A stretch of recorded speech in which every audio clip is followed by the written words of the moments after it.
नहीं बिगाड़ सकती। तुम्हें पता नहीं है क्या, पूनम की रात हम वेयरवुल्व्स की ताकत कितनी बढ़ जाती है। जानती हूँ, लेकिन मेरी ताकत को भी कम मत समझना तुम। मैं तुम्हें हरा सकती हूँ। चुड़ैल और वेयरवुल्फ। पूनम की एक रात एक लड़का रास्ते पर घूम रहा होता है। वो आसमान में देखता है, उसे पूनम की रात पूरी तरह उजागर हुआ चांद दिखता है। अगर मैं सभी इंसानों को भी मेरी तरह वेयरवुल्फ बना दूं, तो पूरी दुनिया पर राज कर सकता हूँ मैं। हाँ, मैं आज से ही इंसानों को मेरी नाखूनों की मदद से वेयरवुल्फ बनाऊंगा। चांद को देखते हुए वो लड़का धीरे धीरे वेयरवुल्फ बनने लगता है। थोड़ी ही देर में वो पूरी तरह वेयरवुल्फ बन जाता है। फिर वो वेयरवुल्फ रास्ते में आने वाले सब लोगों को अपने नाखून मारकर वेयरवुल्फ बनाने लगता है। बहुत से लोग वेयरवुल्फ बन जाते हैं। तभी एक चुड़ैल वहाँ पर आ जाती है। वो देखती है कि वेयरवुल्फ इंसानों को अपनी तरह बना रहा है। वो कहती है, ये क्या कर रहे हो तुम? मैं सभी इंसानों को मेरी तरह वेयरवुल्फ बना रहा हूँ। लेकिन तुम ये क्यों कर रहे हो? इन मासूम इंसानों ने क्या बिगाड़ा है तुम्हारा? तुम कौन होती हो मुझे रोकने वाली? और तुम चुड़ैल और भूत भी तो इंसानों से नफरत करते हो। तो अब मैं ये कर रहा हूँ तो तुम्हें बुरा क्यों लग रहा है भाई? हाँ, हम लोगों को मारते, लेकिन सिर्फ उन्हें जिनसे हमें बदला लेना होता है। बेकसूर लोगों को हम कभी नुकसान नहीं पहुंचाते। और मैं आज भी तुम्हें बेकसूर लोगों की जिंदगी के साथ खेलने नहीं दूंगी।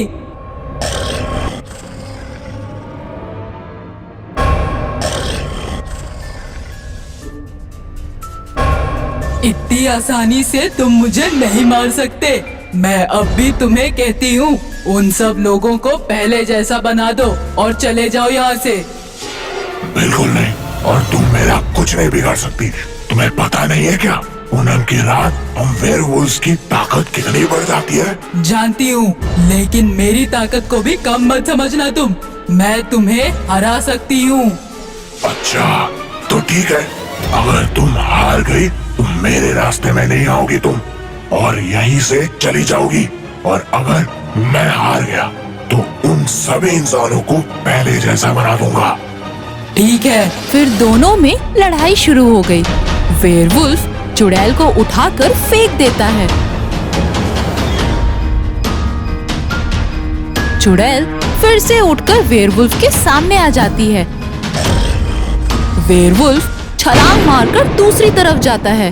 वेयरवुल्फ चुड़ैल को हवा में उठाता है और उसे एक पेड़ पर फेंक देता है। चुड़ैल पेड़ से नीचे उतरती है और तेजी से आकर चुड़ैल के दोनों हाथों से बिजली निकलती है। वेयरवुल्फ धुआं बन जाता है। वेयरवुल्फ के धुआं बन जाते ही वो सारे लोग जो वेयरवुल्फ बने थे फिर से इंसान बन जाते हैं और चुड़ैल वहाँ से गायब हो जाती है।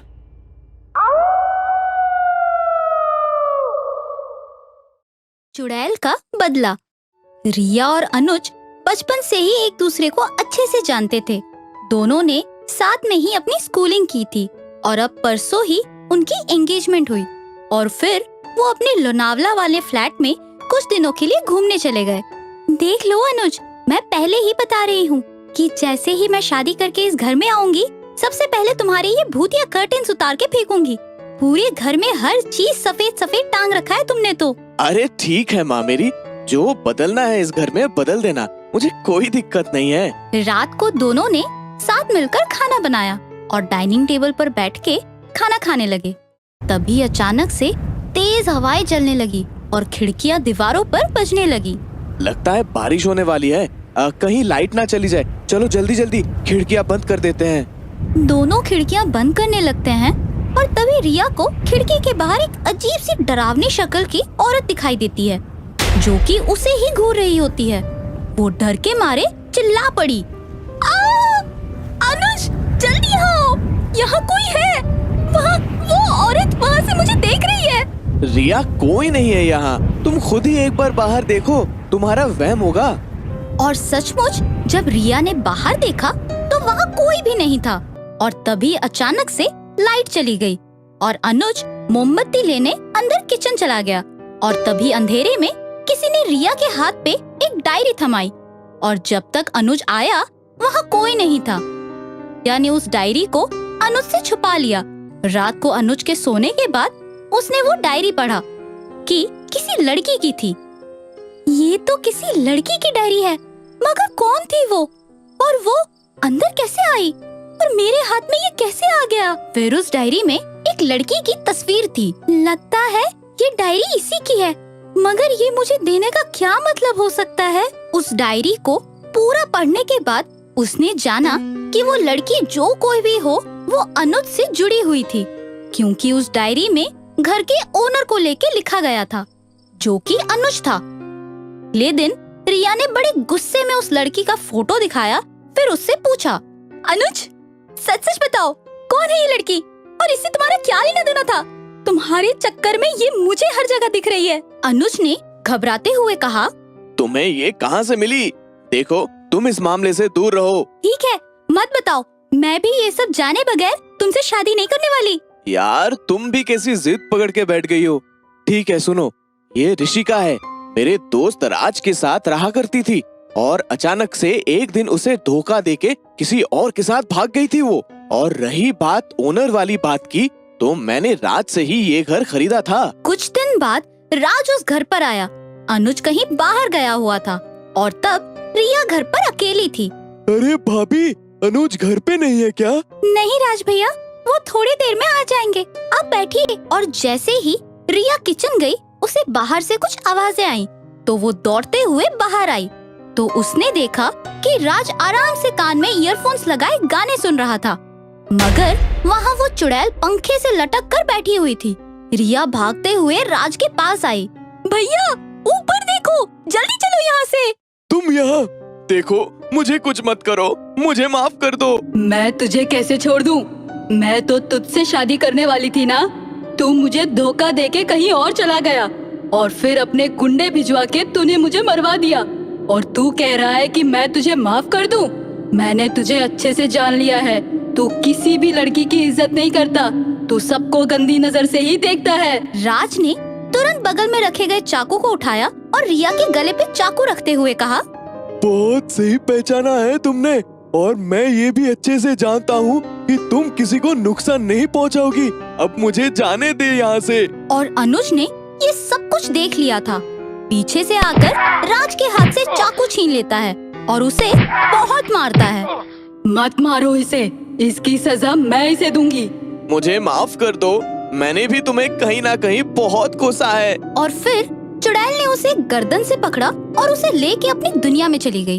अब तक आपने देखा, राधिका को पता चलता है कि वो भूतिया गुड़िया है।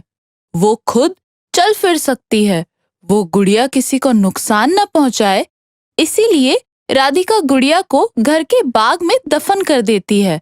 अब आगे, अगले दिन राधिका अपने कमरे से बाहर आती है और सामने देखती है कि सोफे पर गुड़िया बैठी है और राधिका को गुस्से से घूर रही है।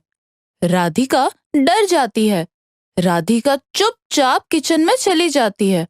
थोड़ी देर बाद राघव भी ऑफिस चला जाता है और गुड़िया घर में उल्टा घूमने लगती है और किचन में राधिका के पीछे जाकर खड़ी हो जाती है और कहती है, क्यों दफनाया तुमने मुझे? मैंने तुम्हारा क्या बिगाड़ा था? राधिका बहुत डर जाती है और वो वहां से भाग जाती है।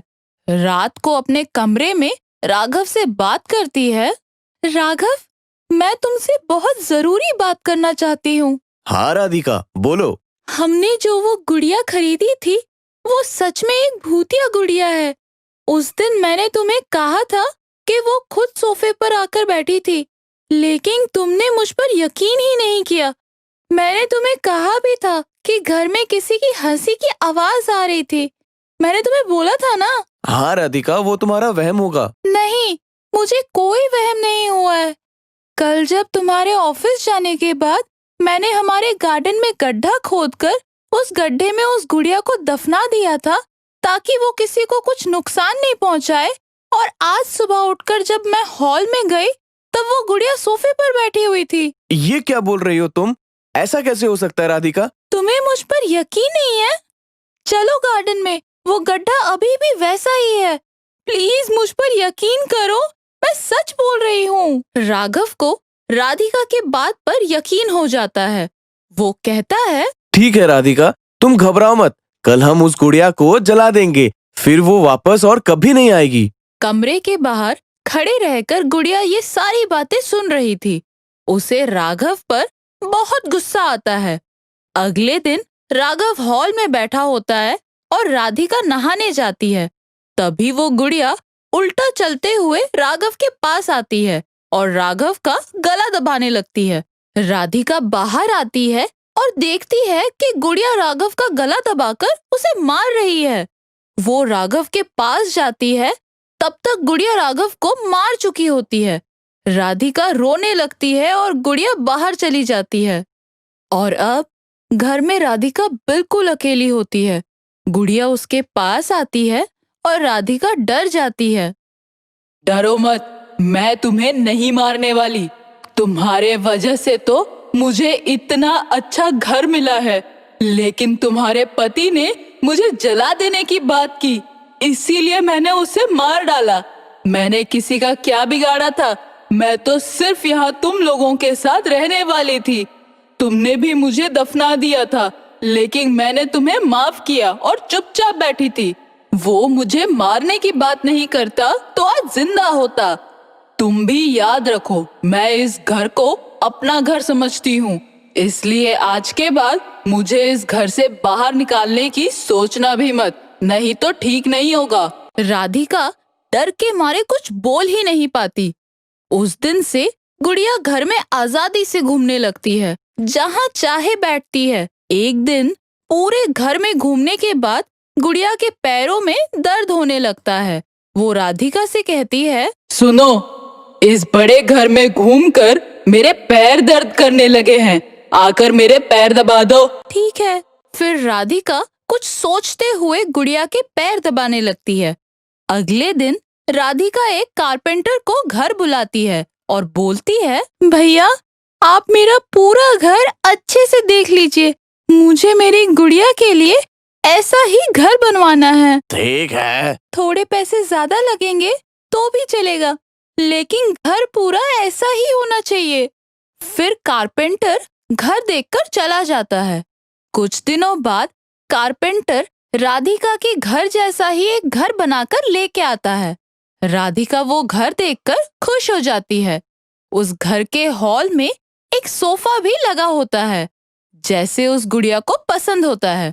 कारपेंटर के चले जाने के बाद राधिका गुड़िया को बुलाती है और कहती है, सुनो गुड़िया, इस घर में चलकर तुम्हारे पैरों में दर्द होने लगा है ना, इसलिए मैं तुम्हारे लिए एक चीज लाई हूँ, चलो दिखाती हूँ। मुझे कुछ नहीं चाहिए। मैं तुम्हारी हर बात मानती हूँ, मेरी एक बात नहीं मानोगी। गुड़िया राधिका के साथ वो घर देखने आती है। ये देखो, मैंने अपने इसी घर जैसा एक छोटा घर बनवा लिया है तुम्हारे लिए। इस घर में तुम्हारे पसंद की हर एक चीज है। मुझे नहीं चाहिए ये घर, और मेरे पैर दबाने के लिए तुम हो ना। मैं तो हूँ ही, लेकिन अगर मैं कुछ दिनों के लिए कहीं चली गई तो तुम क्या करोगी? एक बार इस घर को अंदर से देख तो लो। गुड़िया ठीक है कहकर उस घर के अंदर जाती है। सोफा देखकर उस सोफे पर बैठ जाती है, लेकिन राधिका ने सोफे पर पहले से ही सुपर ग्लू लगाया होता है। इस वजह से गुड़िया सोफे पर चिपक जाती है।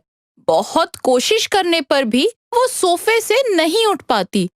इसी मौके का फायदा उठाकर राधिका वो छोटा घर अपने घर के बाहर लाती है और उस पर केरोसिन डालकर वो घर को जला देती है। घर के साथ उल्टा चलने वाली भूतिया गुड़िया भी जल जाती है और राधिका राहत की सांस लेती है।